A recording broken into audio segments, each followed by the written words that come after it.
Welcome back to another technical deep dive here in the debug zone. Today we're tackling a big question and breaking it down with insights from other users. Hopefully this clears up some misconceptions and helps you get the answer you need. So buckle up, stay a little curious, and let's jump right in.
And that's a wrap.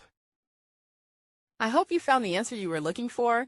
If you did, take a second to hit that subscribe button. It really helps out. And let me know in the comments which solution worked best for you. See you next time in the debug zone.